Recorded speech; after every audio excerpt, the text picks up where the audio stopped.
Strong റൂമുകളുമായി ബന്ധപ്പെട്ട് പ്രചരിക്കുന്ന വാർത്തകൾ ശരിയല്ലെന്ന് മലപ്പുറം ജില്ലാ collector doctor Vinay Goyal. Strong റൂമുകൾ തുറക്കാൻ ജില്ലാ കലക്ടർ നിർദ്ദേശം നൽകിയതായി കോൺഗ്രസ് ആരോപിച്ചിരുന്നു.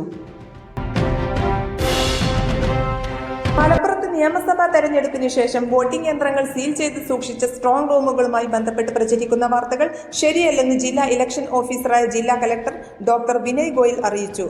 വോട്ടെടുപ്പിൽ ഉപയോഗിച്ച എല്ലാ വോട്ടിംഗ് യന്ത്രങ്ങളും പോളിംഗ് പൂർത്തിയായ ശേഷം അതേ ദിവസം തന്നെ സീൽ ചെയ്തു അതത് മണ്ഡലങ്ങളുടെ സ്ട്രോങ് റൂമുകളിൽ രാഷ്ട്രീയ പാർട്ടി പ്രതിനിധികളുടെ സാന്നിധ്യത്തിൽ പൂർണ്ണമായ വീഡിയോഗ്രാഫി CCTV സംവിധാനങ്ങളോടുകൂടി സീൽ ചെയ്ത് സൂക്ഷിച്ചിരിക്കുകയാണ്.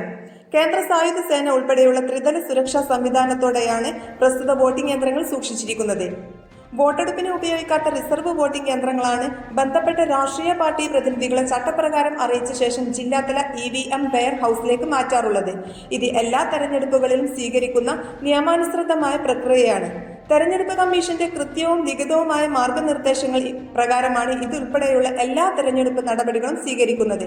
രാഷ്ട്രീയ പ്രതിനിധികളെയും സ്ഥാനാർത്ഥികളെയും അറിയിക്കാതെ വോട്ടിംഗ് മെഷീനുകൾ സംബന്ധിച്ചതോ പൊതുവായതോ ആയ ഒരു ഇലക്ഷൻ നടപടിയും സ്വീകരിക്കാറില്ല. ഇതിന് വിരുദ്ധമായി പ്രചരിക്കുന്ന വാർത്തകൾ ശരിയല്ലെന്നും ജില്ലാ കലക്ടർ അറിയിച്ചു. Irfana, SS news, Malappuram.